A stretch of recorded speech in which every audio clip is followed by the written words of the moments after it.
Welcome to the LCS Championship weekend delivered by Grubhub. The moment has arrived and woo! Let's go! Woo! We are here. It is amazing. Now, as far as stakes go for Cloud9 and 100 Thieves, one best-of-5 series spells either the end of a season or a shot at the title of LCS champion. Now, we'll have Dash and Mark Z up in the mix a little bit later on into the action going on here, but since we're speaking of big names in North America, Evil Genius's rookie Danny made a big bet of his own against one of our teams competing today, and now it's time for him to pay the piper. Rest in peps, baby. Let's check it out. Hey, what's up, everyone? Welcome to Dash's Barbershop. I am joined here by EG's Danny. Danny, how you doing today? Doing really good. Yeah? That's not the most enthusiastic I'm doing really good I've ever heard. Cloud9 down 1-2. You decided to jump in as part of the conversation and say, if Cloud9 wins, you would be shaving your head. Start, what do you want, right down the middle? Yeah, right down the middle. Right down the middle. Glorious. We're losing all these beautiful highlights, though. So have you ever shaved your head before? Ended up really not liking it. I actually can't see, so I hope you're doing a good job. Somebody cut close. Here. Boom. What do you think so far? Not horrible. Not horrible. Yeah, it's not Be honest. bad. Do you feel like you have any power in this situation? No. Yeah, okay. You could have said no. Guys close? Yep. We're going right over the top. Your new Danny! Feeling fresh? Don't close your eyes. Take a look. Take it all in. Okay. Another satisfied patron of Dash's Barbershop.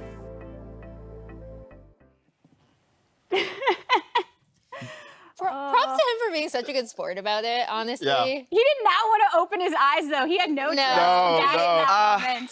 I think he realized that betting against playoff perks and 1-2 perks is a dangerous move. I'm just gonna say, feedback to Dash out there, you let him off too clean. Get him bald, get him shiny. I need it. You know, if I ever decide to shave my head, I'm going to Dash's Barbershop. That's where I trust. But everybody here, with the end of summer just around the corner, it is finally time to award and honor most high to this player in particular. It is our pleasure and privilege to now celebrate this summer's Honda MVP. Woo! I think a star was just born, my friend. Spica coming in to help TSM snag a very crucial victory.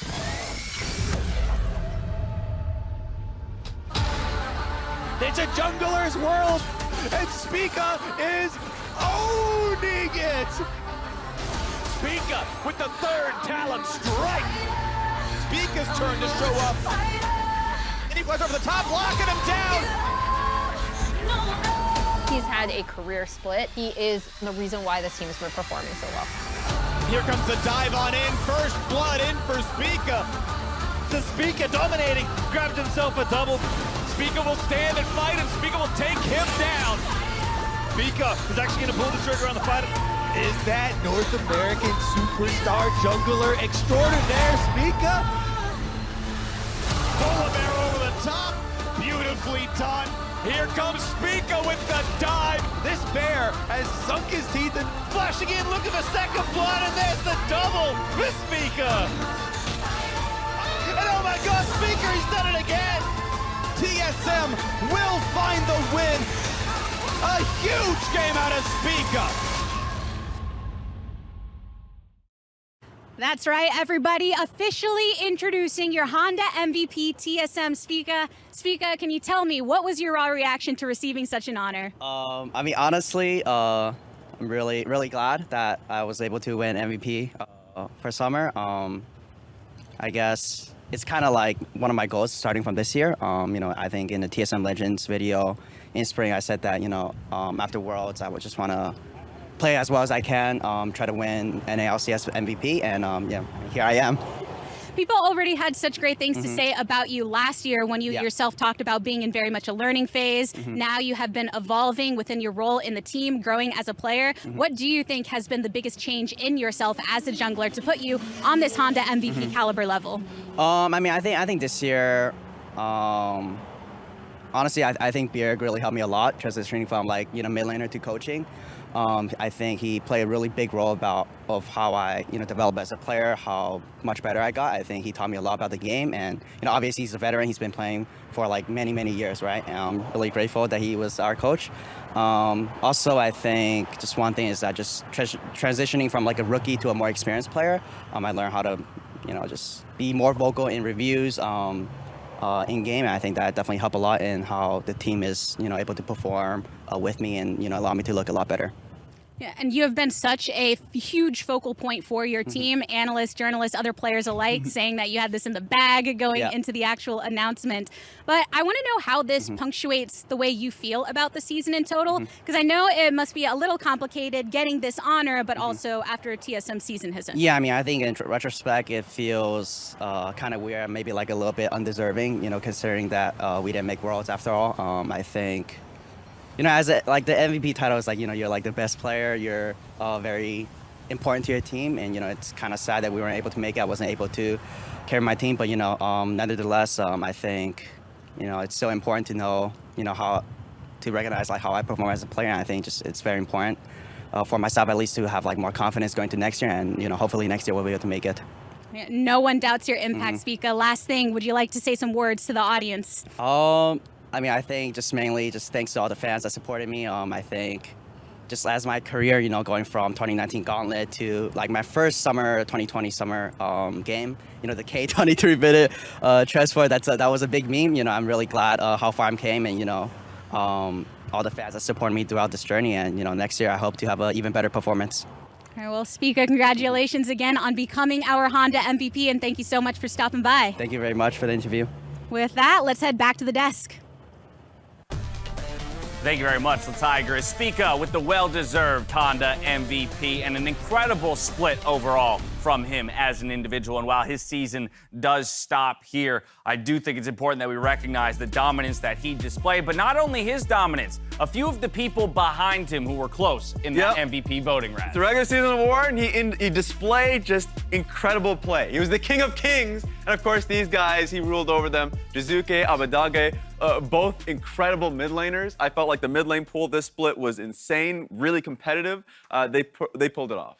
And one thing I like going into this series is you see, it was what, 41 votes to 41 votes for Abadaga and Closer. They have been one of the stronger mid-jungle duos in the entire league. And it's really funny that even in voting, you can't separate these two, right? And we're about to see them take to the Rift. Well, and in so many ways, it speaks to how this is very much a team game. And although they didn't get the individual award, these guys are still alive and well in the postseason. Now, as we go to break, we're giving one last send-off to TSM, getting a mic check from the team that took them down and took down our Honda MVP. It's Cloud9 versus TSM. Check it out.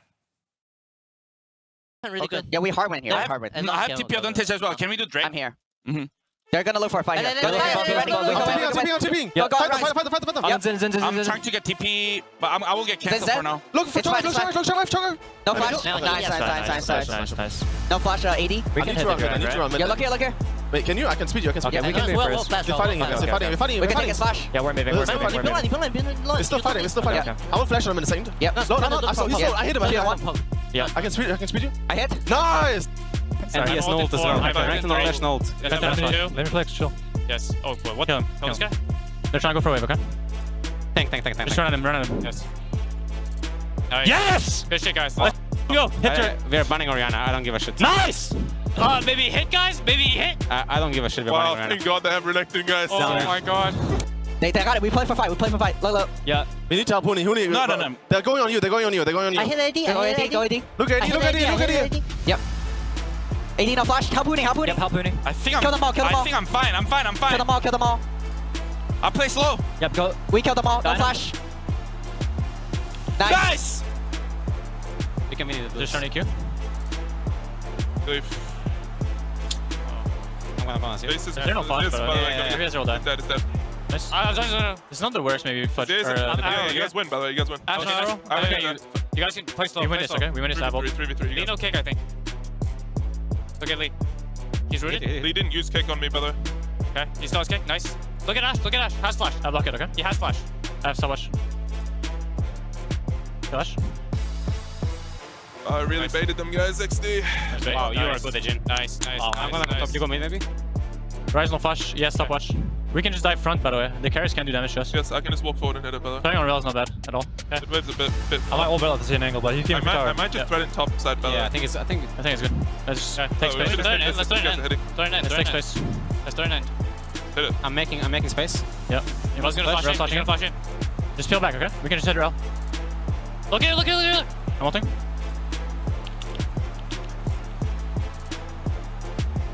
did it, guys. Let's go! Let's go! Nice, guys. The struggles are worth it.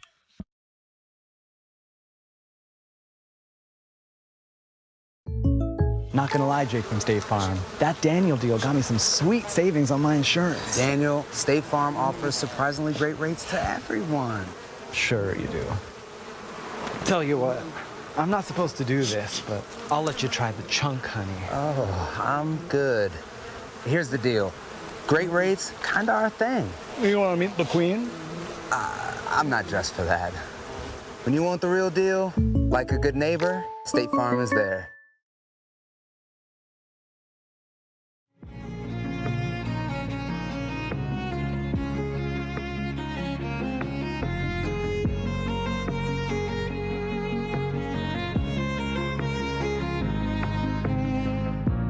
Wish I could remember every second we had. I know I tried to count them all one by one by one. But you don't get them back, you don't get them back. Take every memory we've ever had. Oh, I wanna live them all one by one by one. And I swear that I'm not gonna lose you now. I'll keep you in my life somehow. Even when the lights go down, down, I could never lose you now. And even though we're not so close here, maybe you could pick me up still. 'Cause I can't stop falling down. I can't stop falling down. Now I'm not gonna lose you now.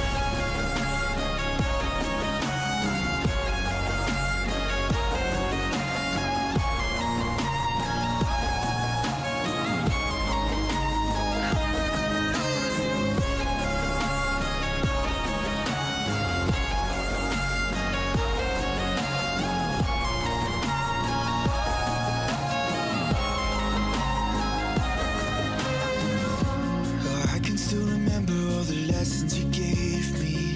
I hope that I can live them all one by one by one. Don't you go looking back, there's no looking back. And I don't mean to open every picture I saved up. I'm only trying to visit with you one by one by one. And I swear that I'm not gonna lose you now. I need you in my life somehow. And even when the lights go down, down, I could never lose you now. Even though we're not so close here, maybe you could pick me up still. 'Cause I can't stop falling down. I can't stop falling down. Now I'm not gonna lose you.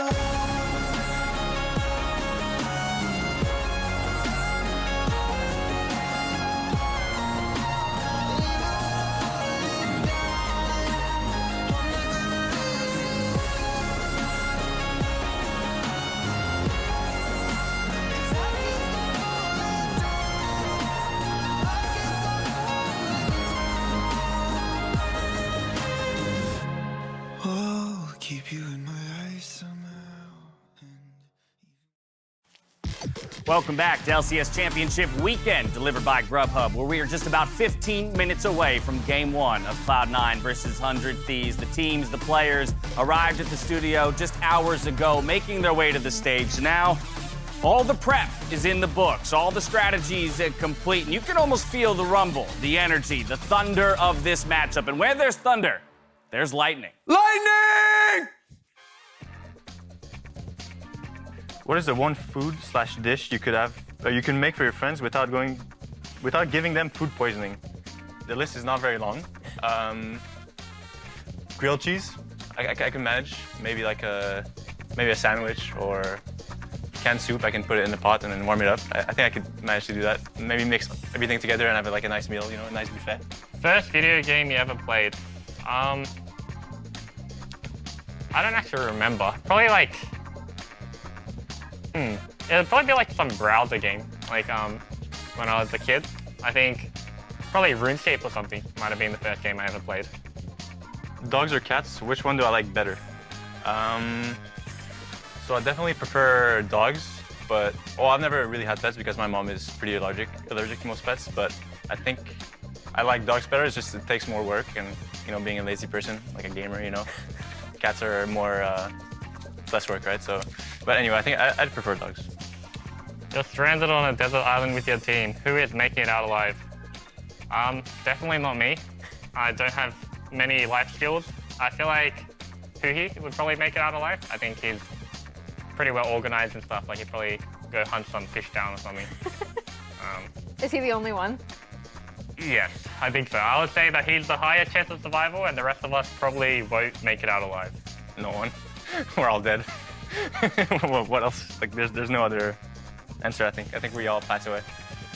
That's been everyone's answer across the board. We're all gamers. We're all doomed. Yeah, we're doomed. Go dog people! Get them away back. from islands, too. What? Get them away from islands. I know, yes, exactly. No events held on islands. Yes. Please. We'll keep them all landlocked. We'll see. Welcome back as we narrow in on our first best of 5 of the weekend. I do want to talk a little bit more holistically about the journeys that each of these teams have taken up to this point, starting all the way back from the beginning of the year, the offseason, in fact. Let's start with Cloud9 because both these teams have made a number of changes to both the org and the rosters coming in. Cloud9 topped the headlines, though, when it came to that Perks acquisition. They did, and they decided 2020's results weren't good enough, so we're going to open the wallet, $5 million, drop it on the greatest Western player of all time, and they decided to complement that with Fudge, who is less of a known quantity for the community, and they decided, okay, we're going to pair a rookie with a veteran and make sure that we have a coach with player and coach experience in the Mythian Reignover combo. A trio of changes there for Cloud9, but not to be outdone. 100 Thieves has made a slew of changes of their own. Of course, we had that Golden Guardians roster coming at the beginning of the year, and then between spring and summer, what's another 3 more changes? Yep, you know, it started off with that spring split, like you mentioned. DeMonte was on that roster, the roaming mid laner, helping out closer. So that, when they went into the summer split, they doubled down on that idea. Not only was, Abadage a rotating player who could play towards closer, but also was an incredible Akali player, came out with a boom, and then you look towards the coaching changes that they brought in with Reaper as well. I mean, revenge matchup. I was going to say, don't forget that Reaper was coaching a majority of the players on Cloud9 not too long ago, and now he goes up against them in a best He's got of some 5. intel. But I think perhaps more interestingly than anything, Mark, is the fact that this 100 Thieves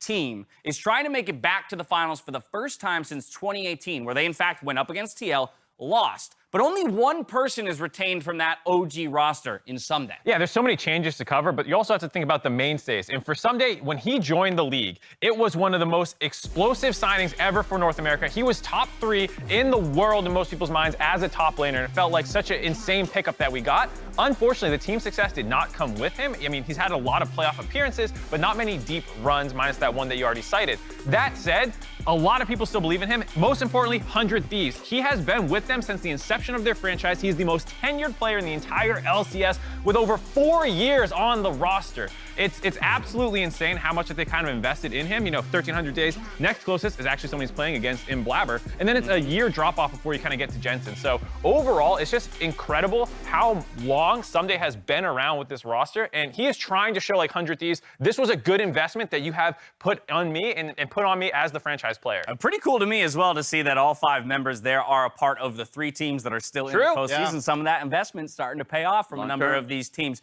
But as we talk about Someday looking to find success from a team-wide perspective, at least as an individual today, Kaizen, he's going to have to do it against one of the newer blood to the scene in the LCS when it's Fudge. Yeah, and with Fudge, this guy's trajectory has been insane, right? He came into the league, he was an active liability for this team, and then he progressed into being a solid player, and now is one of the best players in the league, the first pro in all-pro voting for his position in Fudge. And Fudge is a player who, for C9, even when they were struggling in the middle of summer, he was a player who was consistently performing, consistently putting in carry performances game after game. And I think this is a matchup where Fudge has to have the advantage. Insanely flexible. The fact that he was on weak side consistently, they would play towards Perks and towards Sven, and he would be able to still be that major carrying force. The FTX most improved, like you mentioned, and also an MVP candidate, right? He was in the running. So what an insane year it's been for him. For me, this right here is such a crystallization of that growth that he's displayed this split. The fact that all three of you now at this point would be calling him the favorite in the individual matchup. But we still got 4 other positions to talk about. So let's jump to the jungle, Mark, where we have Closer up against Blabber. And hey, historically, you're looking at Blabber, you're thinking, okay, MVP, jungler, this guy's gonna run amok all over the map. But in fact, all 3 of you, based on this split's performance, are going towards Closer. And also the playoff performance. I think that's the thing I really want to highlight. In terms of raw statistical dominance, he is the best player in playoffs. Everyone talks about Alfari, but he is so much further ahead than the second place player in the jungle. I mean, Santorin clapped Blabber, clapped Spica, could not do that to Closer. Closer ran over that series even though they lost. And you just see how high he is in all those categories. That's why he's the favorite, I think, for a lot of us. I think it's insane that you gave it 70% over to Closer. Even though we agree it's Closer leaning, since Closer came into the league, Blabber has had his number. He's been steadily improving throughout the split. I felt like in the summer split, he was only ramping up week 8, week 9. And in the playoffs, Blabber has been a stud. That's why I had it 55. You have to respect Closer, but Blabber is going to show up. That's a call out, guys. The only insanity here is only giving a 5% edge to Closer, given the performance that he has put on in playoffs. Mark, what was it that you said? Was it best in jungle or best in the league? Best in all playoffs. He's the most dominant per role right now. Yeah, I mean, look, you have to give that to Closer. I agree. In the past, they've had the number, but guess what? That's a pass. Okay. This is the present. All right. Well, so then let me get this angle then from you. Okay, go. The 45% scenario. How does Blabber come out on top in this matchup? What would satisfy you? Lee Sin, Viego, Olaf, his picks. Okay. Play towards him. It's always been the identity of Blabber, especially on this team. I feel like he's been getting his better. His Diana is great. But Closer's Diana is a little bit better. Hey, I was scared to leave it up. So it's going to be, I feel like this is going to be the deciding matchup. All right, so we found that 5% there. Obviously, we know that jungle as much an individual role as it is a team role as well. Yes. So we're going to have some questions about which lanes are asking for that priority. Cloud9 seems very dependent typically on allowing Blabber to do whatever he wants to do on the map, and a lot of that's going to start in champion select, and so you've already hinted at it, get him the picks he wants. Yes. I think the next piece of that puzzle, Mark, is getting the picks around Blabber that will give him that agency. Mid-jungle 2v2, you got to talk about Perks and his champion pool as well as his clutch factor. I mean, it's almost a meme at this point how much people talk about it, but it's been an incredible showing for Perks.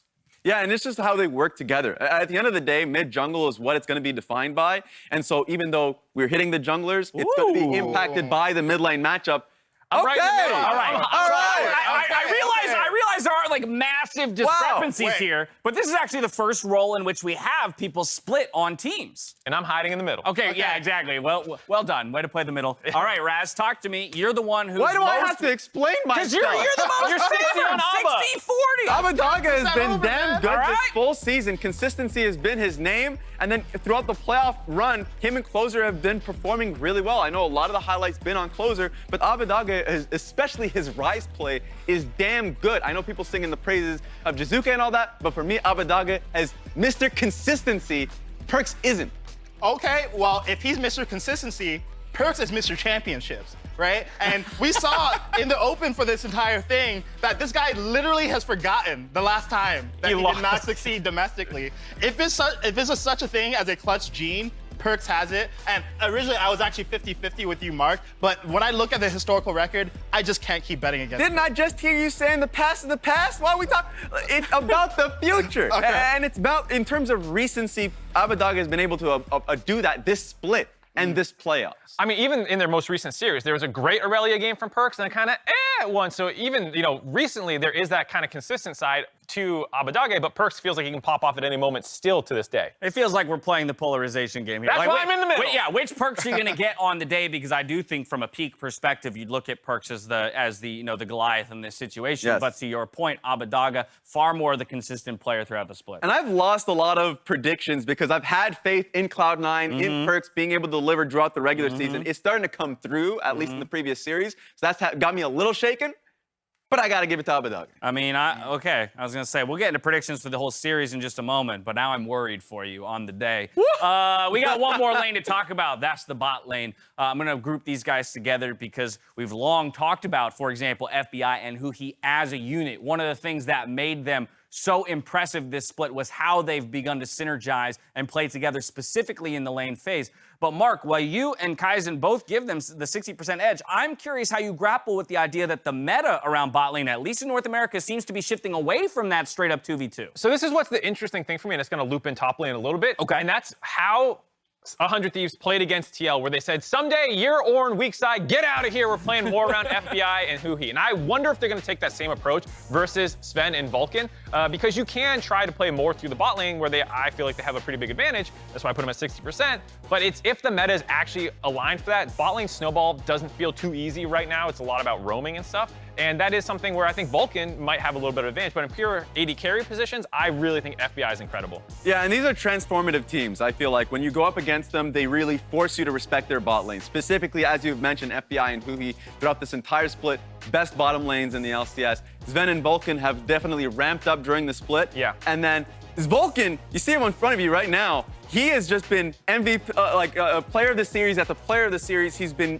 insanely consistent for Cloud9 and the top performers. So even though bot lane hasn't been the best for the meta, they can decide it here today. Yeah, and I think something that we need to make sure we don't sleep on is the flexibility of 100 Thieves bot lane. We've seen them put Lee Sin support. We've seen them put, a Mage's bot lane consistently and succeed on them as well. So I think they have a lot of versatility there. So much to talk about, not enough time to talk about it all, but we've got all day to celebrate these teams. And as we keep a close eye on these matchups throughout the series, Bud Light wants you to keep a close eye on the Nexus. Tweet at Bud Light Gaming using the hashtag Destroy the Nexus every time a Nexus falls in game. Each submission will chip away at the Bud Light Nexus, and when it falls, one lucky fan will walk away with a custom gaming PC. Now though, let's see who you all think is going to destroy the Nexus, 3 times today, because that's what it takes to become a challenger for the LCS title. We went and tapped the entire LCS crew to see where everybody stood on the matter. I do think there's a little bit more blue than red, but honestly, fairly split, I think, Mark. Yeah, I'm surprised. I'm with Emily. I mean, I'm glad that I got the brains with me. The two of us are 100 Thieves. I'm surprised to see so much blue on there. I just can't believe it. What do you mean? They look good in their turnaround against TSM. Yes, it took them a little while to turn it on, but those last couple games, to me, is the team that would beat 100 Thieves. Yeah, and if I look at the way that C9 came back against TSM, it was from some deficits as well. And 100 Thieves, they tend to let people back into games because they don't have the greatest of mid games or objective control. So if they have any shakiness there, I think C9's gonna capitalize. Emily?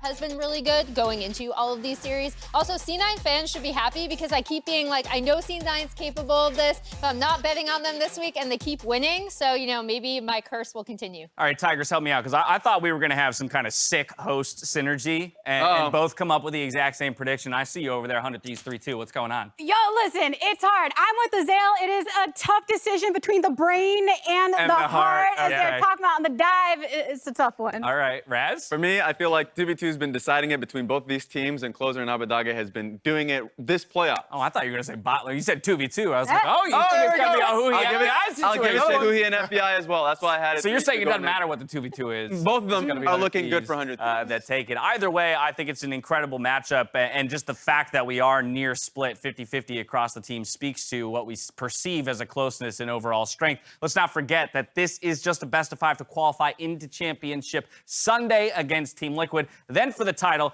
and that #1 seed in at Worlds, rather. Now it's time for us to get championship weekend underway with Cloud9 versus 100 Thieves. Let's get to it. If I perform at my level, what I expect of myself, I don't think that these teams can beat us.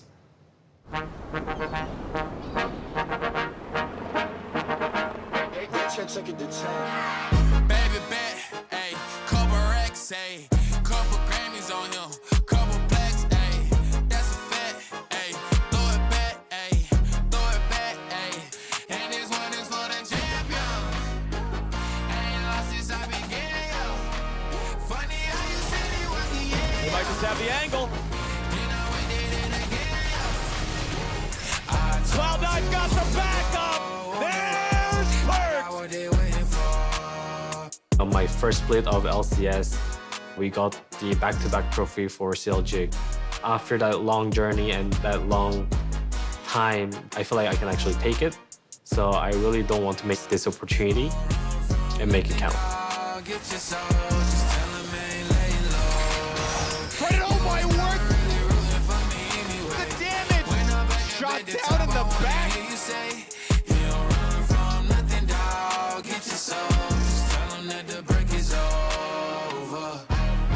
I am actually back-to-back finalist. Spring, we actually got 3-2 by Cloud9, and I wasn't even playing. I don't think I've felt worse in my career, because all I could think about in the back of my head is like if I was a healthy player and I was playing for the team, I'm almost certain that we would have won it all. My track record's so clean, they couldn't wait to just bash me. I must be getting too flashy. Y'all shouldn't have let the world gas me. It's too late, cause I'm here to stay, and these girls know that I'm nasty. 100 Thieves just will not be stopped! So, I don't clear up rumors. Where's y'all sense of humor? I'm done making jokes, cause they got old like baby boomers. Turn my haters to consumers. I make vets feel like they juniors. Say your time is coming soon, but just like Oklahoma, mine is coming soon. I'm just a late bloomer. I didn't peak in high school, I'm still out here getting cuter. All these social networks and computers got these walking around like they ain't losers. I told you long ago on the road, I got what they waiting for.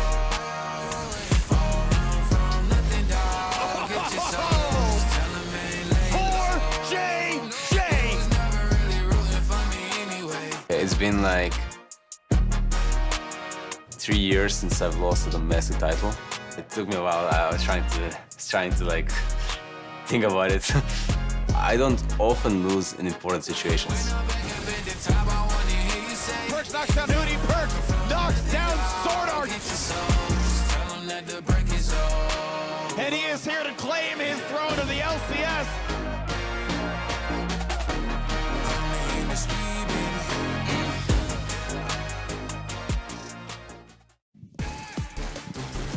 Ladies and gentlemen, welcome to the final weekend of playoffs here in summer of 2021. This is your championship qualifier best of 5. I'm Captain Flowers, and we are joined today by two of my favorite people in the business, Kobe and Azael. Gentlemen, are we ready for what has just got to be some incredible League of Legends? I am so ready. Championship weekend. You can just smell it in the air already. Super exciting. We've got our Worlds reps. Now we need to decide who is the best team in the LCS, who's going to raise the trophy. And I think all these teams have a legit shot to do it, which makes it so damn exciting. Cloud9 under Thieves today. TL already waiting in the finals for whoever comes out on top tomorrow. It's going to be incredible. And I really like the fact, looking at the predictions for everybody on the broadcast team before this, all three of us specifically had it going to 5. So with the three of us predicting that, I can only hope that that's the reality we get. Let's go ahead and head into the draft here already.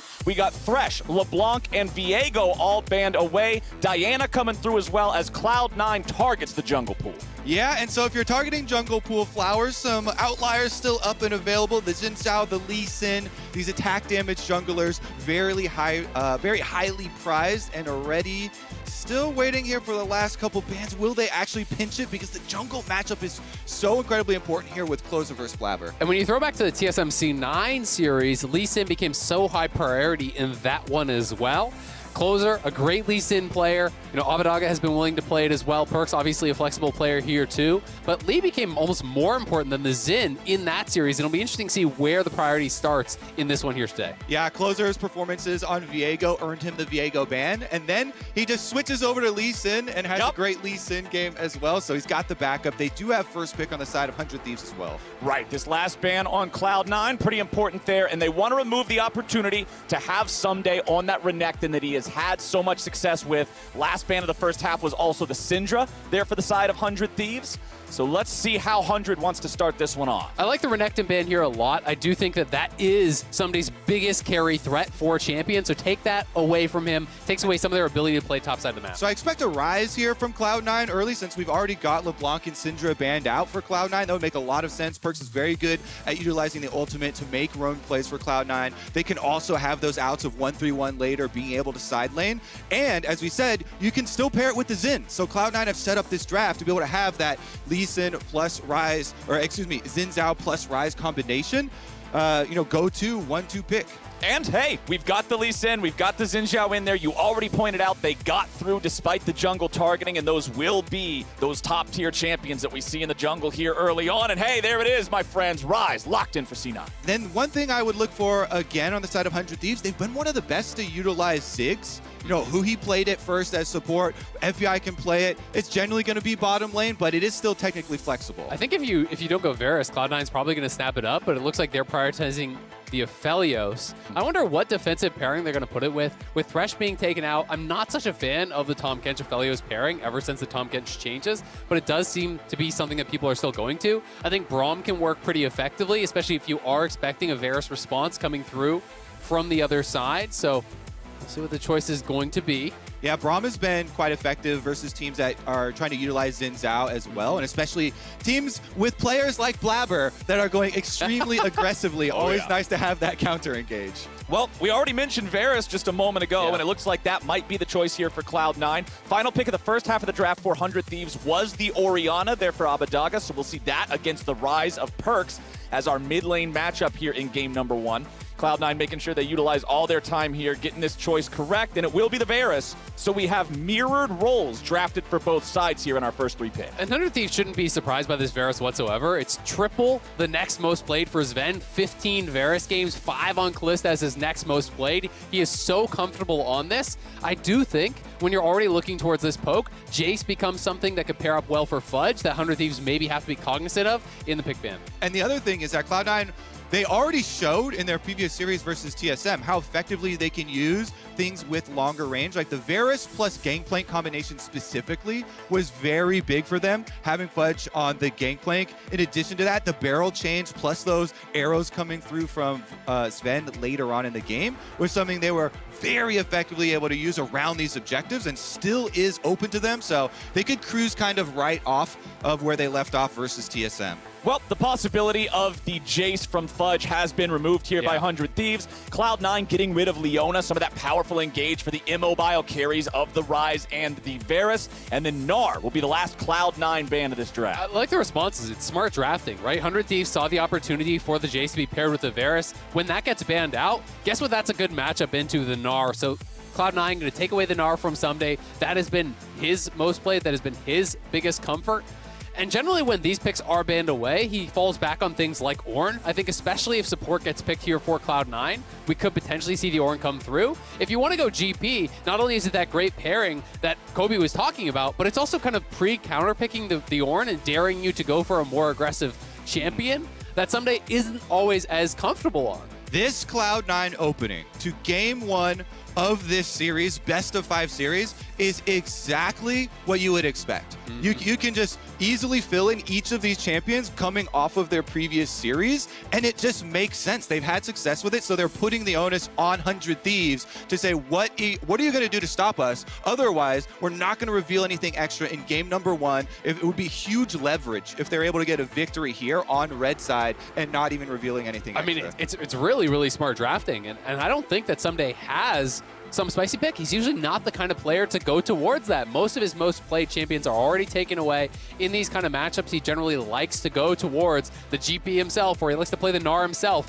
Ornn is the one I had called out, and he's kind of in that situation where he's going for the self-counter pick. He's not comfortable playing something aggressive into the GP, so Cloud9 has somewhat checkmated a little bit in the draft, and I think got themselves a superior composition. Right, and the last pick of that 100 Thieves draft being the Ornn. The one right before that is the Braum, the defensive option here next to our Aphelios. And the final pick for C9, hell of an engage here. It's Rakan in the support role. I'm just excited to see this play out because this is a data gathering first game for both these teams. 100 Thieves putting up what you would think is also their top priority for strategy. FBI, main hard carry for them on the Aphelios with plenty of frontline, plenty of disengage for them. They've got team fighting just oozing all over Champion Select here with Braum and Ornn frontline trying to create momentum for them. And then Closer, the wild card on that Lee Sin, having a good performance recently as well. And my concern for 100 Thieves is just, will they be able to withstand the tide that will be Cloud9? They have so much scaling. They've drafted so heavily towards the late game. Ornn, Orianna, Aphelios. You've got to stay strong early. That's the question of the day. The drafts are complete. The players are ready. It's time to find our way onto Summoner's Rift.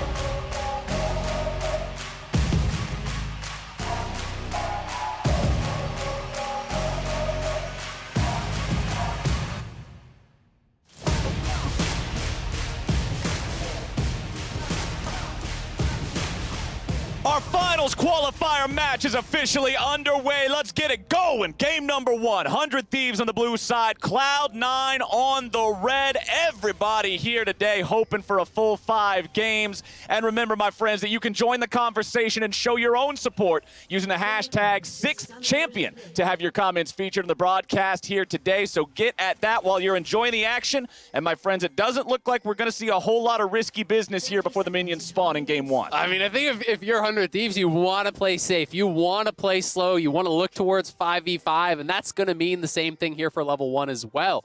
We'll have to see what Closer can get done, because he's kind of one of the lone people here who can be proactive in the early game. Huhi and FBI going to poke and prod here, utilize the power of the Braum to try to push him back. Always love respecting that Braum power for level 1 invades. They do get the fairly deep ward here onto blue buff, getting some information for the bottom side of the map. And I think the point you're bringing up is key for the bottom lane, which, by the way, if you could just see there, ProView is going to be on right now for this game 1 of the series. It's incredibly important for the 100 Thieves. Risk management is probably the name of the game, especially for them early on. Someday, he's very well accustomed to, especially recently, this Ornn play for himself. And they do get him the early experience for this ward 2. He can get level 2 off of the first wave here, even though you're going to seed wave number 1 to Gangplank anyway. It adds a little bit of extra damage to Closer's clear. And as minions are spawning and we're heading into the lanes, both of our junglers are starting on opposite sides of the map. They've both gone for the blue buff start, so we could see them at opposite destinations here once it gets to that level 3 point and they're ready to make their first ganks. Yeah, it's going to be really interesting to see if Perkz can get early priority as well. On the rise, he wants to be active on the map, wants to get moving around, threatening side lanes, playing with Blabber, because he has such great setup for Blabber with the Rune Prison. But first, you've got to get control of mid to be able to do that. Yeah, and Abbedagge doing a good job focusing on the minion wave here. Orianna's early goals are minion wave management. You know, early shock wave doesn't do a lot of damage, mostly about the CC and, again, risk management for this team. Focusing on getting control, pushing up for the extra vision. And you see Closer for the 100 Thieves just starting blue side. He's going to do a full blue side quadrant clear, down, traversing to the opposite side of the map. And again, play to FBI and Huhi, play to that Aphelios to try and get them so the security to scale up. And meanwhile, Blabber is doing the same thing with the full clear, but heading the opposite direction because of those starts both being at the blue buffs. So now with both of these guys just about ready to go with that powerful ganking tool, we'll see where the opportunities are, because right now it's Fudge fully shoved in the top side, while mid is more of a neutral state. And with Fudge fully shoved in, there's not an opportunity right now, but if you actually do a full topside clear here for Blabber, the wave will bounce, and then Someday is going to be potentially vulnerable to a gank here. You do start to tax the mana of Ornn oftentimes more than the HP because he is so tanky, and it can get yourself into a little bit of a difficult situation. Blabber will have control over this top side Scuttle Crab. You can see Closer will have the same control over the bottom side here. Blabber can use the burn to guarantee that he'll get the pickup. Neither jungler going for the Krugs, really wanting to go after those crabs instead. And now you're going to see the Scryer's Bloom used by Blabber just to check. Make sure Closer wasn't doing anything tricky at his own Krugs. Closer's not going to see anything there with those either, so everybody can assume things are par for the course. And neither jungler still really having a big opportunity here to make a play. And Fudge actually uses his teleport back after pushing the previous wave in to get his Sheen on perfect Sheen money, gets his perfect Gangplank purchase. That's going to empower your grass queues and powers your harassment on that Ornn, continue to whittle him down. He's been CSing quite well for himself too, and I just like that both teams are playing to their own win conditions to their junglers. Early top pathing there for Blabber to secure Fudge. That possibility there for Gangplank. He's been such a big part about Cloud9's recent wins, especially scaling the Gangplank barrels into later on in the game. But bottom side, equally as important for 100 Thieves, and Closer was able to allow that bottom lane to continue to push and try and get some missed CS for the side of Cloud9 at their turret. It's another good deep ward from 100 Thieves, catching Blabber there on the respawn of the Gromp. And, Fudge did force out the counter teleport from Someday up on the top side. He TPs in, he holds the wave, forces the reset, forces the TP. So when you're in that situation with both TPs down as Gangplank, it is generally in your favor because you have the ability to make a cross-map play with your ultimate. I just want to point out how safe they're making their bottom side of the map to allow for this pushing. Oh, yeah. Those words you mentioned, Azale, that's the early alert system. There's no level 6 from Gameplay, no ultimate. As the training wheels for the bot lane. There is nothing that's going to get past any of the defenses here for 100 Thieves. So they're definitely playing to their strengths. Teleport from top side was an answer to the attempted gank there from Perks. Both mid laners utilizing their teleports, but it's an even call. Both of them just backing off afterwards. Okay, they will find one another here in the river, and with junglers nearby, do they really want to contest? It doesn't look like it, so Perks will lose the trinket ward, and that's about all. Closer still right behind Abbedagge here, but no trading's going to happen. Very, very conservative gameplay coming out from both squads here. Yeah, I mean, because it was answered appropriately, right? Perks makes the TP play to the top side. That is answered by Abbedagge. He helps the Orin to actually get the reset, bounces the wave, so he's no longer in trouble, but down on the bottom side, 100 Thieves trying to get a little bit aggressive, trying to utilize that Braum passive for a good set of trading. And you can see the early alert system is doing its job. Pings all the way down the river on Blabber. Hey, he's here now. You have 30 seconds. He is now here. 25 seconds. Incoming Xin Zhao. We can collapse. But it's already time to go. Huhi will be your target. Cloud9 now having to back away, seeing Closer make his way into the mix too. Blabber losing about half HP, but there's your Gangplank ultimate. This is what we were talking about. It's the extra half man. It doesn't end up turning into a kill. Both sides walk out. It does get FBI's flash critically, though. Because Blabber was going to be first at play, he had to flash the Grand Entrance. He had to flash that Rakan engage. Otherwise, he could have been in trouble. And they do get some summoners out on the retreat, but still, you're going to be feeling pretty good about that situation. This also earns 100 Thieves the bottom side crab here as that respawns. Abbedagge allowing himself to lose one minion here to the mid lane turret to make sure that he was providing extra support there for his team. Perks once again here looking for potential opportunities in the top side. Clears out a control ward, and Someday's not coming to contest anything, just making sure he keeps an eye on the Rift Herald pit since that will be relevant here around that 8-minute mark. And because we're not getting early first bloods or early kills coming through, I want to look at, even though it's only 7 minutes into the game, how these two teams scale differently and how confident Cloud9 are in utilizing their range advantages when they draft for them. They talk specifically about it in their previous series in playing comps exactly with these champions, with the Varus, with the Gangplank, around those later objectives into 5-on-5 strong team fighting teams that don't have super good and super reliable hard engaged forms. There is an Ornn, there is Lee Sin here, so those options are going to be there for 100 Thieves, but I find it so interesting that Cloud9 also have so much confidence in their scaling for their late game versus this exact type of setup with the range advantage. Exactly. I mean, they play in very different ways, right? GP is going to be strong in the side lane. Ryze is going to be strong in the side lane. Cloud9 wanting to play more of that 1-3-1 style, whereas 100 Thieves are so set up for 5v5, and if Cloud9 fails that kite back that you were talking about, if you get kicked in, shockwave, followed up, you will get exploded. So both teams clear strengths and weaknesses in their comps, and it makes it so interesting to see who can enforce their will upon their opponent. And it puts a lot of pressure on some key performers from, the team of 100 Thieves here with the engaged champions. If you do get the highlight closer Lee Sin plays, if you do get those followed up with good Ornn ultimates, then that goes the way of the Thieves, currently starting up on this Rift Herald as well. They know that it's been leased out of the pit because of the deep ward from Cloud9, but Blabber is going to take this opportunity to try and make some action. Well, we have both supports rotating up to the mid lane now as well. It looks like there will be no contest there for that Rift Herald, considering there is no focus on this early Cloud Drake. That will be the first objective of the game secured, and it goes over to 100 Thieves. They will have the chance to use the entire timer and get turret plate money. It just comes down to where and when. I think this is actually going quite well for 100 Thieves and specifically for Closer. You see the rotation top. They had done the early recall from bottom lane, transition to be able to get the Rift Herald. You can just work this tower plate down by hand. They actually popped the Rift Herald plate a little early here. Gonna do plenty of work on this one, and they'll be able to finish it up in time, especially with Aphelios there, but they're focusing again on funneling so much money into the Aphelios, into FBI to be able to carry those team fights for later. And Cloud9 just now starting up the Dragon, so honestly they're pretty behind the play. They should be able to get a charge on the tier 2 tower as well.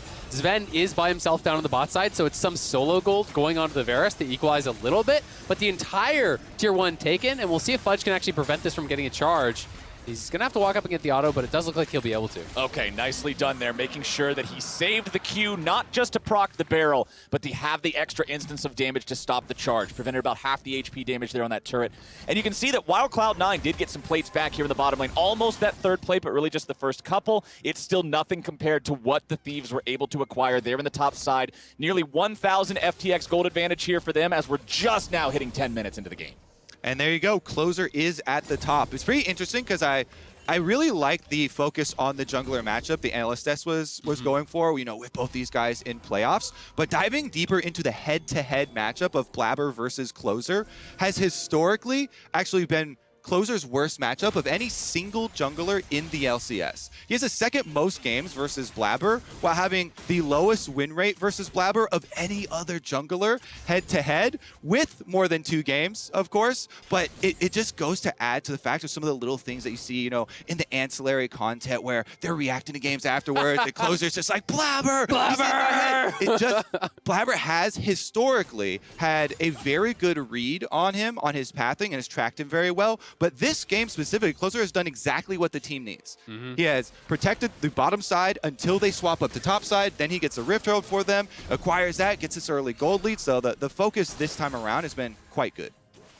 Now here in mid lane, Cloud9 does have multiple players ready to go, set up in case anything would happen. But when you look at where 100 Thieves are at, there's not a whole lot. Never mind, they walk right into it. The trap is set, and they're ready to go. First blood over to Perk. Man, that CC chain was clean from Cloud9. The lockdown there between the Rise, the Recon, and the Varus ulti with the instant GP ult on top. No way out for Huhi. They're so comfortable on these champions, just cruising right along here.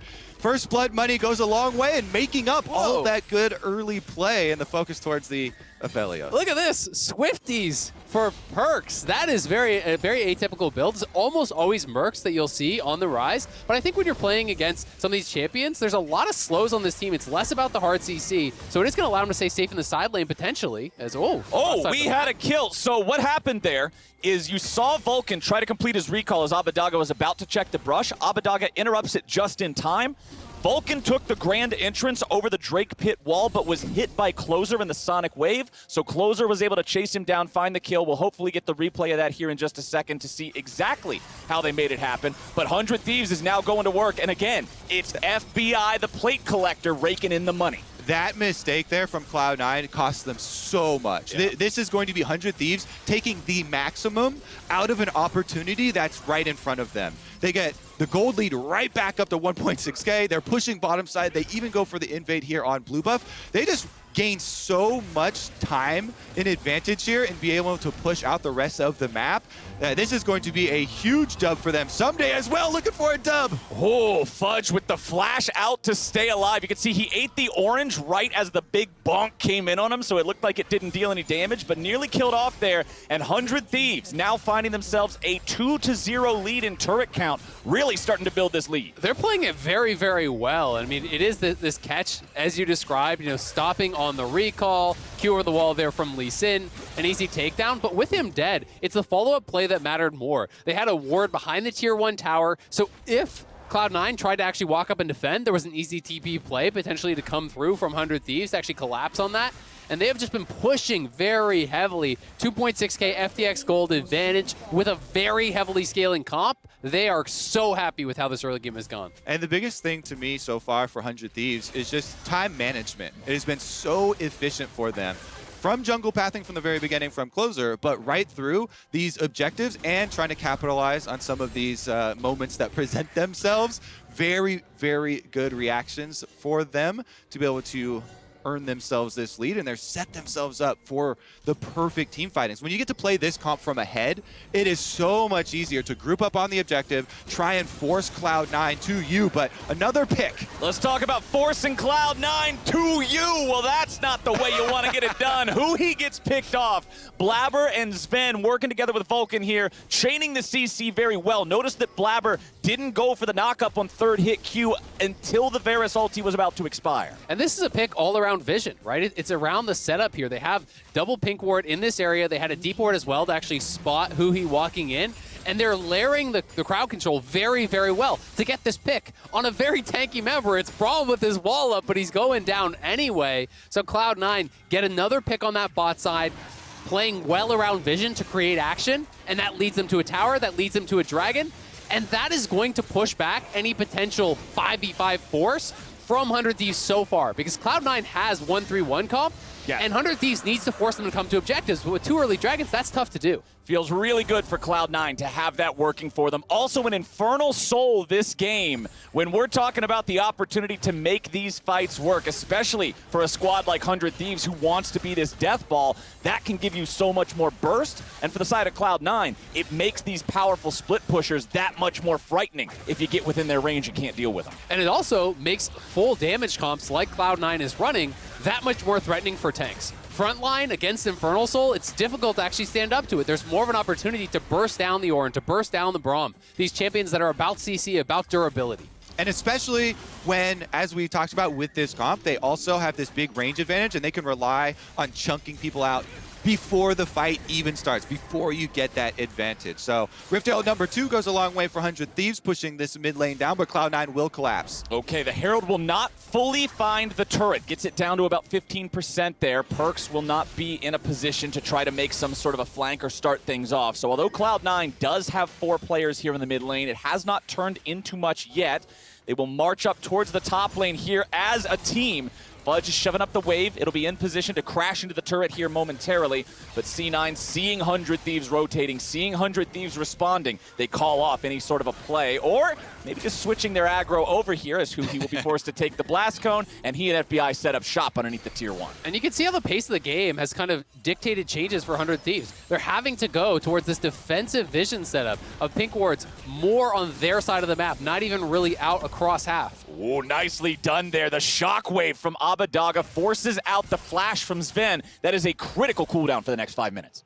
Yeah, definitely going to be an important flash for them to keep their eyes on, considering you're engaged with if Closer's able to get a flank or some days very long range or an ultimate, level 11, now has rank 2 in it, is looking for specifically the Varus to prey on that has no inherent disengage. Abbedagga does get collapsed on first. Okay, but Closer's also here, and he's right behind Vulcan, finding a good bit of damage. Abbedagga getting himself away. Some days TP'd into the mix, fires out the Orin ulti, but it won't hit the target. Blabber's already got the kill on the 100 Thieves mid laner, and the rest of the boys are seeing if there's a chance to go in. Closer wants to make the play, but he can't quite find it. Glacial Fissure also gonna hit nothing. Blabber tries to get away as FBI's looking for the opportunity to open up, but Blabber's already found him yet again, having to back away once more. Closer's got about 1/3 HP, and Sven's ready to go. Chains of Corruption find one, and they'll look to bring down Someday. He charges away and barely lives through the piercing arrow. 100 Thieves are hurting.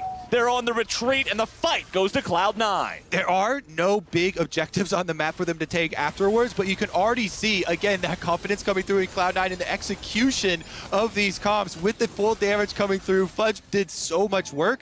It was actually critical, the timing there from Cloud9. They did not hesitate on diving in on Abbedagga. He couldn't get his ball back to him for the Orianna. He was looking to buy time with the Shockwave, but they were able to complete this dive before any reinforcements were able to arrive, and so this is the small window. Yeah, it's so much about the collapse coming from multiple angles here. Cloud9 trying to cut off any sort of retreat for Abbedagga. They see the members behind them, but they know if they push forward, if they take down Abbedagga on this side, his team is not going to be able to get to him. There's no hesitation. If they try to bail out, then all of a sudden Abbedagga turns around, he's chasing them, and that fight can go bad. Very good stuff. Very well played from the side of Cloud9 to come out on top in that one. They are still behind overall in gold, but that lead, the recall was over 2,000 at one point, has now shrunk almost back down to 0. Cloud9 fighting back well, still down 1 turret compared to their opponents, but that 2-0 Drake lead is very important, and the third Drake spawning here in just over 1 minute. We'll see if 100 Thieves are in a good position to make a fight there. Right now, most of the bodies are around the top side of the map. And when you play this style of composition that 100 Thieves is, so much is about the initial seconds of the fight. It's about the impactful first engage, a kick in, a multi-man shockwave, an Orin ulti hitting multiple members. They want to have these front-to-back team fights where they're finding big picks, and they're catching And Sven! there it is! There's the lack of the flash from earlier. That first one from Abbedagga 3.5 minutes ago, that was for the summoner spell. The one you just saw, that's for the kill. And this one actually impinges on the setup time for Dragon. So timing of these kills are so big. The difference in rewards for, winning on bottom side and not having anything up to actually gain on the map afterwards. This time around, Infernal Drake, 19 seconds away. They do have the extra setup time, but they're forcing a play here. Cloud9 with the teleport force. Okay, Perks is already in position to get the Rune Prison on Abbedagga. Goes for the Everfrost Chain CC, but he misses the middle part of it, so there's no root.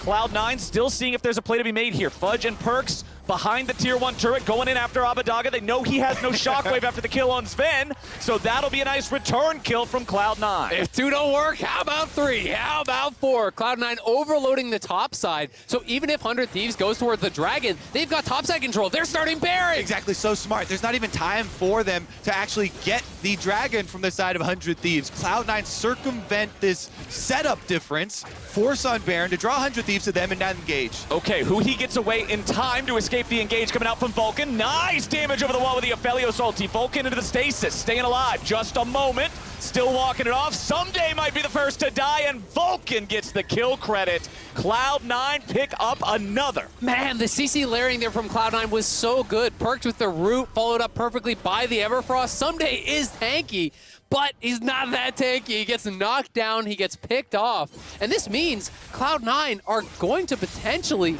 get out here again and extend this lead. 100 Thieves critically, though, are going to stop the Dragon Snowball. What a fun game. You get the stop to the Dragon Snowball, but you also are immediately displayed with why Cloud9 are so confident in these full damage types of team comps and why they continue to pick champions like this. So Fudge comes in.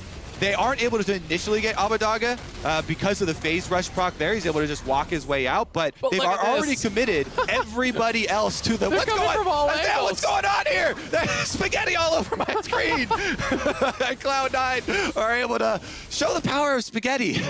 When there's four strands of it, there's no escaping. They're coming from all sides, and then they just want to fight, right? It's about the startup here at Baron, just trying to force 100 Thieves to come to them instead of going to the Dragon. The initial damage was great. FBI over the wall, the multi-man Infernum ultimate splashing across so many members. But then they kite back and they kind of create this choke here where they're fighting from all angles here, all shooting forward and actually hitting Someday when Someday was sectioned off from the rest of his team. So it was really well played from Cloud9, kiting back into that choke. Yeah, the difference between life and death there from Vulcan was half a second too. Oh, talking about life and death, it'll be number 2 here for Closer as he gets picked, and Cloud9 again display superior coordination and communication. They got the punish, we got ourselves a pause as Cloud9 start up the Baron again. All right, deep breath after that one. This is about to get very, very intense with the pickoff onto the enemy jungler. Cloud9 with position on Baron. And again, when they get to set up first, then you're faced with having to walk into barrel setup with the possibility of a turn from Cloud9. They've utilized this combo so effectively so many times that you can just already see them getting into position. Sven's going to be firing off arrows with the Varus there, and they're trying to force them to the pit. I'm very curious to see what the cause of this is. I honestly just love how Cloud9 is actually utilizing the Baron as a tool to start fights, right? I don't believe that they are really trying to commit, especially in the last attempt, to finishing the Baron, just sticking on it and finishing it. It's been much more about force 100 Thieves to come to us. We have this comp that wants to scrap now. Get a pick, create more action, force more cooldowns, get more gold out of that.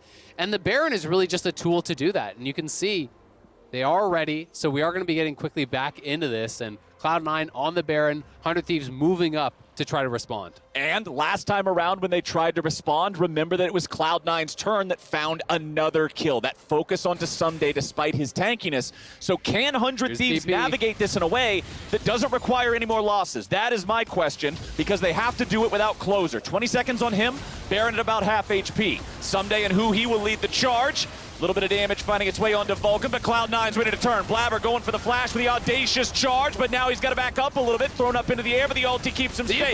Blabber's going to be the first to die, and FBI burns them down. Someday with the flash over the wall to cut off the escape. And Cloud9 has made a serious mistake. They've already lost jungle and mid laner both, and he's going to keep the chase going. FBI's got plenty of HP to work with. Fudge is having to run away. Abbedagga, it's a shockwave! wave, my friends, and Vulcan is the lone man standing. 100 Thieves, shut him down. 100 Thieves showing why they put so much focus into the Aphelios, into FBI in the early game. He wins them that team fight with the Infernum ultimate. They're able to chase down the straggling members of Cloud9, and 100 Thieves will be able to get this Baron. Yeah, this is not a, hey, we're just going to bait you over, come stop us type of Baron. This is the whole prize right here. And 100 Thieves with a beautiful punish, answering the bluff in the dare from Cloud9 here in the Honda Performance play. Yeah, we can see this one more time. Cloud9, they had the early pick. This is a 5v4, so they want to force action around it.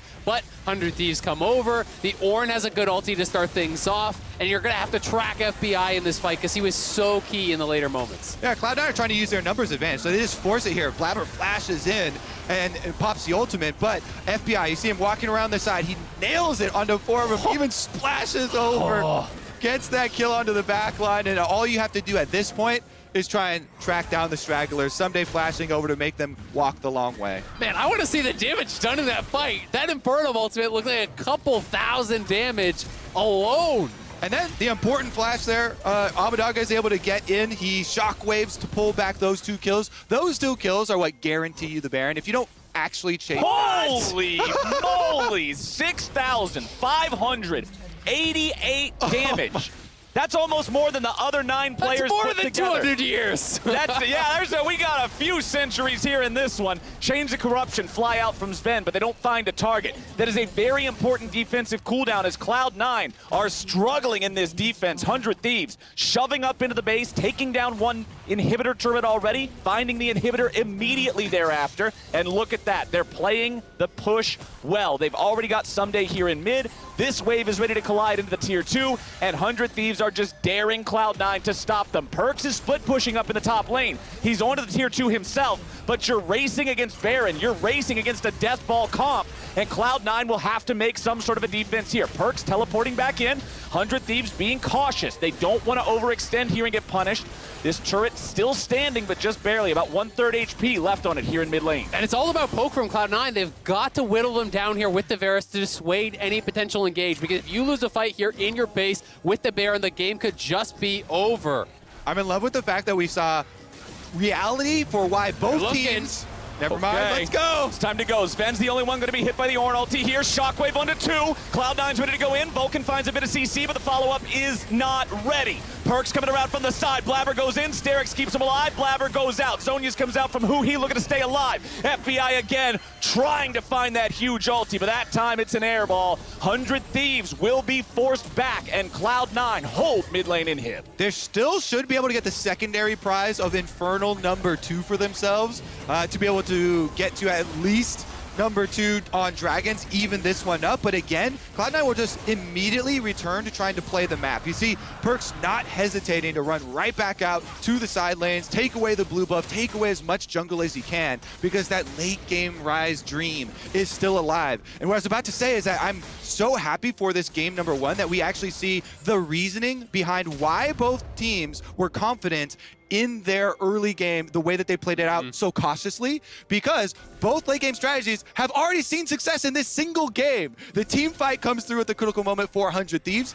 but previous to that, Cloud9 had been able to gain their advantages with their focus of DPS and bursting down, getting those picks onto 100 Thieves. And it's so interesting. It just comes down to execution around that Baron. 100 Thieves now.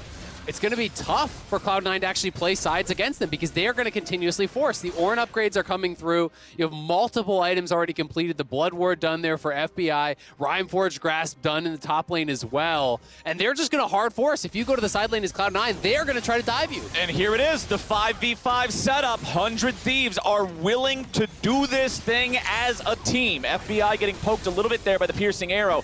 But considering he's got the Immortal Shield Bow, it's pretty easy for him to heal up off of the minion wave. You can see it right there. One shot with Infernum active, and he's all healed. But hey, Cloud9's ready to go. Blabber's already in the middle, and they're looking to find the damage on the FBI and take him down. But the man's got a Guardian Angel. Blabber's already down. Sven flashing away. Abbedagge looking to run interference. Perks is in the back line, and everybody on Cloud9 is dropping dead. Closer needs a little bit more damage, and he's got it. 3 dead versus 100 Thieves. Slam them. Cloud9 got one, but the one they got was the Brawl. storm, and that don't matter to 100 Thieves at all. They're gonna push right inside this base and look to lay destruction to the Nexus turrets. Bottom lane is already under pressure from super minions, and that pressure must be answered. That is what Sven and Fudge are taking care of now, but the top lane inhibitor's already down. Mid lane inhibitor's gone. Even if Cloud9 survive this, their base and their map presence will be nothing. They are stuck with double super minions in every lane. And this defensive item build here from FBI paying off. He knows he didn't need to optimize DPS because they are so far ahead. He's shield bow and he goes third item GA instead of the Infinity Edge. If he dies there, it can look like a different fight, but he has the GA. He comes back up. So Cloud9 are gonna have just another fight where they force again and they try to punish this GA cooldown, because that's all they can do. Okay, let's take another look at the replay here as 100 Thieves were backing off, and it was Cloud9 that wanted to go in and find their moment. And again, they're going to try and focus on him, but as you say, W flash there from Blabber, like that from the Xin. They get inside, they're trying to burst him down, and they get through 1 life. But the stasis buys enough time, then the ultimate expires from Blabber, and it's a scramble from Cloud9 to get out and away from the commitment that it takes to take down a carry in the backside of 100 Thieves. So with that item purchase, wins them the team fight and also wins them the entire base. Now you're in a case where with 3 inhibitors down, you get double stacked waves of super minions that buff each other up, gives you full priority on the map, and will be a very easy and luxurious bait here for 100 Thieves. They can start up this Baron without any cost to them and just burn it down. I mean, look at the item completions there for the 2 major carries. Deathcap and IE done after that. That is huge, amplifying the power that they already have. The Orin upgrade just came in recently for Abadaga. So 100 Thieves are so ahead at this point in the game. It's not even demonstrated really in the gold draft. They're 4.6 FTX gold ahead, but they have all these Orin upgrades. They have the power of the Baron buff as well, and they're looking to end this game. Okay, also keep your eyes on that stopwatch for Closer. This tells me we're going to see a big playmaking opportunity out of him, especially with Flash also ready to go. 100 Thieves should have everything they need to end this game. Bot lane inhib respawn now, but I don't think they're going to allow that to be the case here for very long. Cloud9, they really only have 1 shot left. They have to mount a pretty incredible defense here, or 100 Thieves will take the rest of the game. The side waves are pushing up. Bot lane not quite synced up with top and mid here, but 100 Thieves will keep Cloud9 away from any of those waves as they're stuck underneath the remaining 2 turrets. Yep, with the Baron buff, time is working in their favor. They just have to wait for the reinforcements to arrive. Vulcan's already going in, and they're looking to find the damage onto the carries once more. Piercing Arrow finds FBI, but they aren't able to kill him off. Cloud9 are going hard, and they're finding the first kill in the front line. With Someday down, 100 Thieves aren't able to maintain those 5v5 lines. They have to back away. It's a critical engage for Cloud9 because when you are triple inhib, you have to fight. You can't allow the waves to stack up. But they couldn't take down FBI. They did force out the flash, so they'll have to look for a re-engage again. Round 2. Yep. Okay, let's run it back. It might look like a 4v5 here on the map, but remember that all those minions count for a lot. And 100 Thieves are trying to play around that. Abadaga enchanting the top wave, and the defense continues. They can't afford another mistake here from the side of 100 Thieves at the hands of Cloud9, though, because it would snowball out of control. So that's why they're waiting on the death timer for Someday. His teleport is ready for when he comes up, so no overcommitment from 100 Thieves. This is also playing to what Cloud9 want, though. They bought themselves time with that decisive defense inside of their base. Now Someday is alive. The teleport comes out. We can resume the attack. And we have 55 seconds left on our Red Bull Baron buff. That is what 100 Thieves want to utilize here. It's a long walk for Huhi, who doesn't have a teleport of his own, so he's looking to rejoin. Now we got a 4v5. FBI's in a bad spot. He's going to be jumped on. Cloud9 looking for the focus, looking for the fire. They got him, but they lose perks in the process. 3 traded away for FBI, and the trade is not good enough. 100 Thieves on the victory march. It's only up to Sven and Fudge to try to stop it. Nexus turrets are starting to drop low. First one's already gone, second one's gone now too, and 100 Thieves, through superior team fighting, will claim game number 1. What an exciting game number 1 here. LCS Championship weekend. 2 very different styles of composition. And honestly, it all came down to me to that one pivotal Baron fight. Cloud9 was playing a pretty good game prior to that, They couldn't force any early action, but they got some good picks. They were trying to force fights in odd number plays, but 100 Thieves just straight up outplayed them in a 4v5 at Baron, wiped them out, took the Baron, and when you're playing split push, and your opponents have a tool like the Baron buff to force 5v5, it gets very tough. It certainly does in those type of scenarios too, because the advantages you're racking up for Cloud9 that you're talking about, the pick, the positioning on Baron, the one thing on their mind is just force the fight. We have this huge advantage. We want to get our turn done. And then those are the scenarios where you sometimes lapse in judgment and you forget to play around certain large ultimates, like the Aphelios ultimate.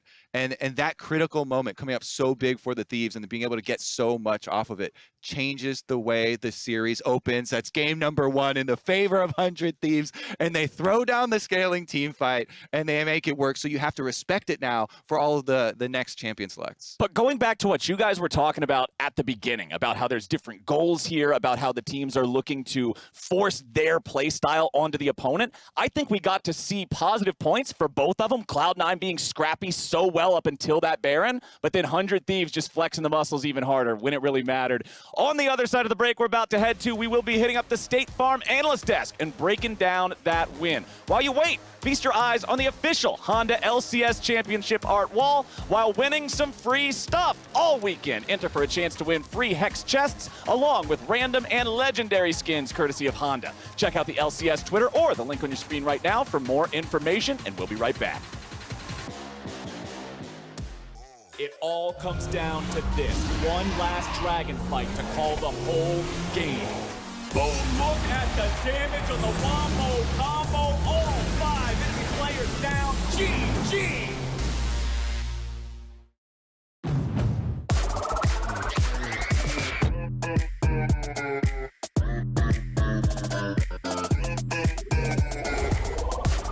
The perfect way to switch it up. The HRV from Honda.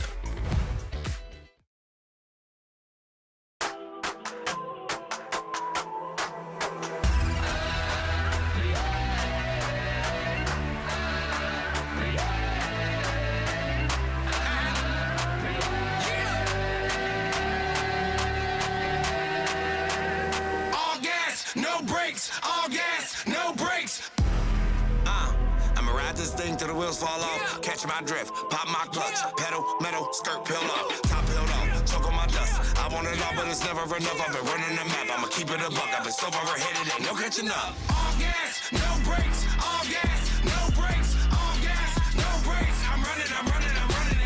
All gas, no brakes, all gas, no brakes, all gas, no brakes. I'm running. My foot on the gas and I'm pumping my brakes. Yeah, get out my way. Yeah, give me some space. Yeah, better do what I say. Life on the run, I be making these moves. Say what I wanna, can't walk in my shoes. Do what I wanna, I'm nobody's fool. Now I'm on top, hate to give you the news. If you did it, I done it. You do not run it. Your tank is on me, now let's keep it 100. You running on fumes, I'm taking no breaks. It is worth having if you gotta wait. Let's get it straight, this is my fate. My destiny calling like I got a date. I'ma be ballin' like I'm moving weight. Now let's even the odds so you know it's at stake.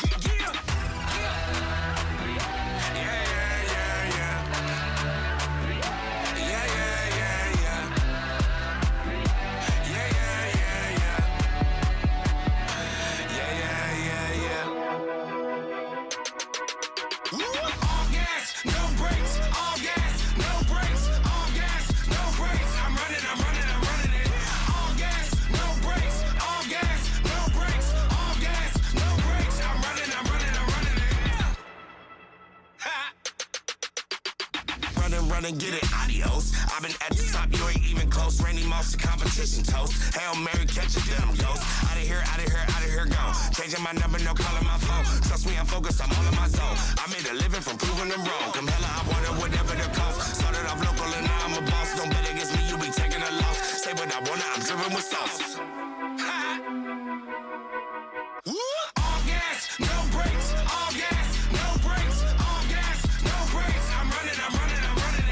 All gas, no brakes. All gas, no brakes. All gas, no brakes. I'm running it.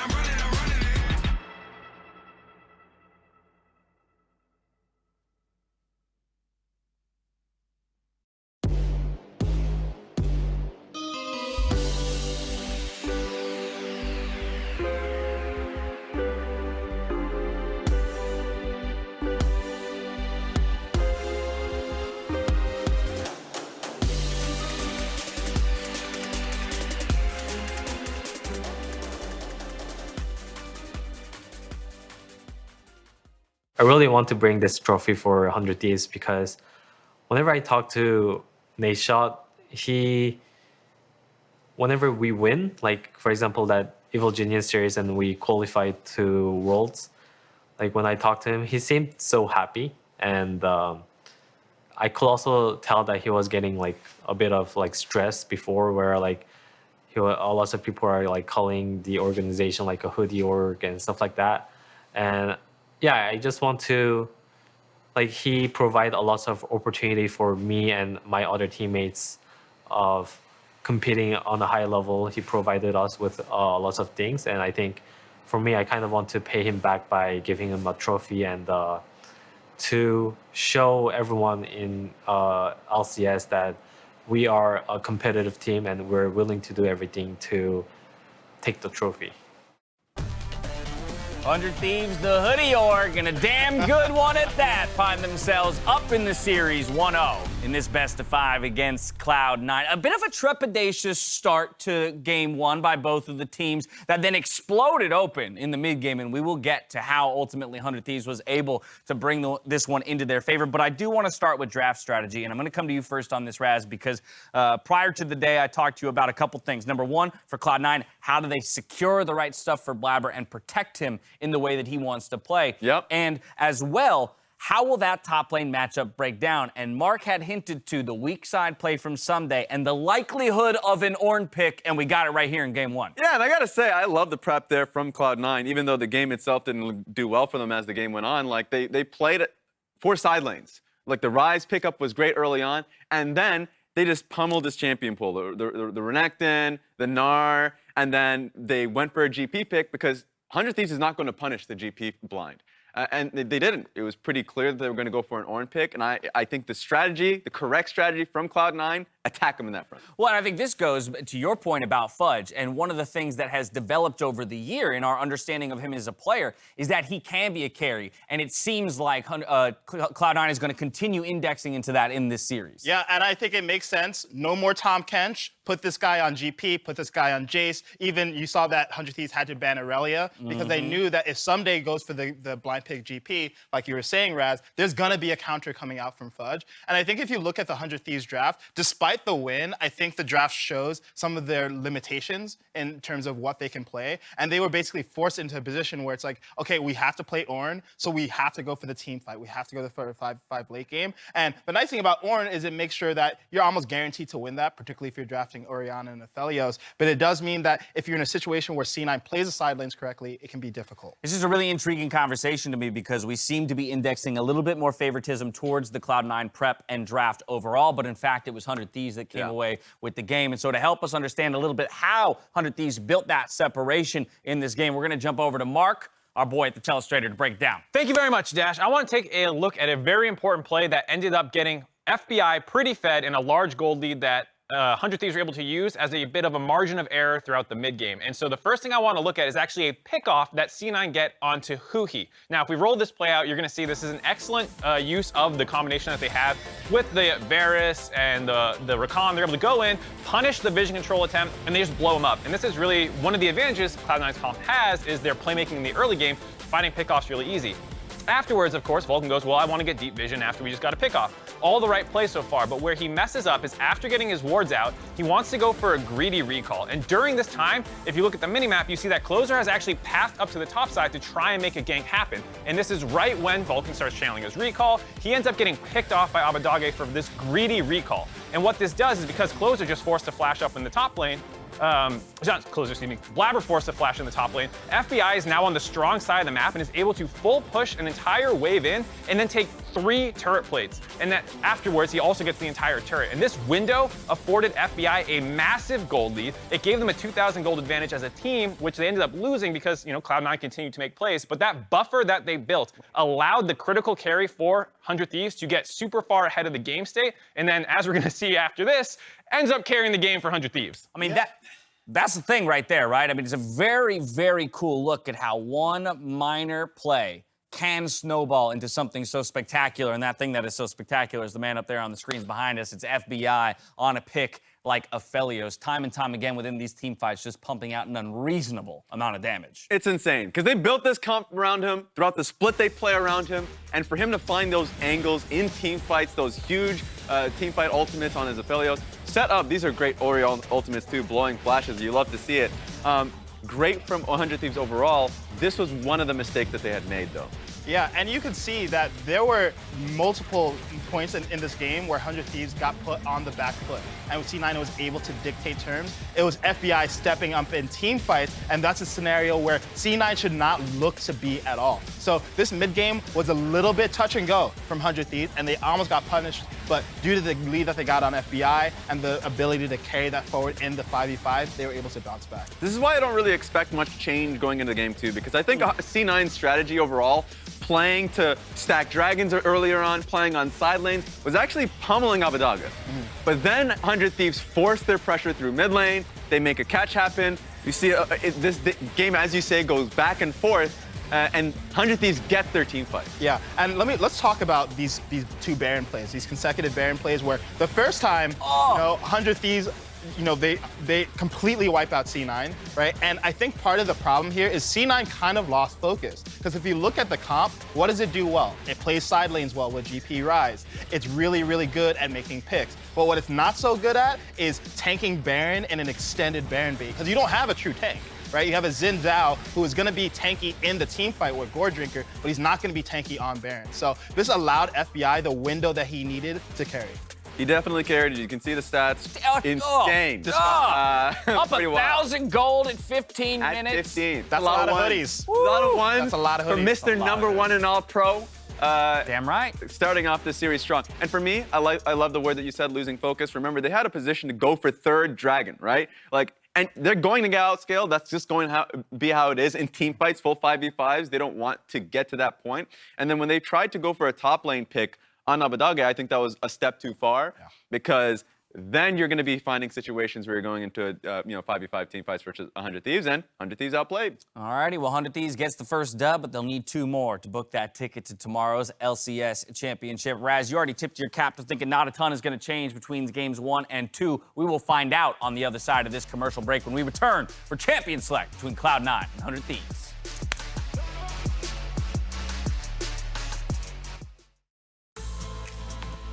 It's time for Assist of the Week, presented by State Farm. In Game 5 of TSM versus Cloud9, Cloud9 was advancing across the map, ready to find a pick. When TSM's Lost rounded the corner to Tribrush, Vulcan let loose a Glacial Fissure and Lost quickly disappeared. Will there be a commitment to a fight? Rom ult onto Lost, they dive in 1-0, and they might find a second there. No flash for Sword Art, trying to walk away. Can't believe that Daniel deal you got me on my insurance. Daniel, State Farm offers surprisingly great rates to everyone. Sure you do. You want to meet the queen? I'm not dressed for that. When you want the real deal, like a good neighbor, State Farm is there.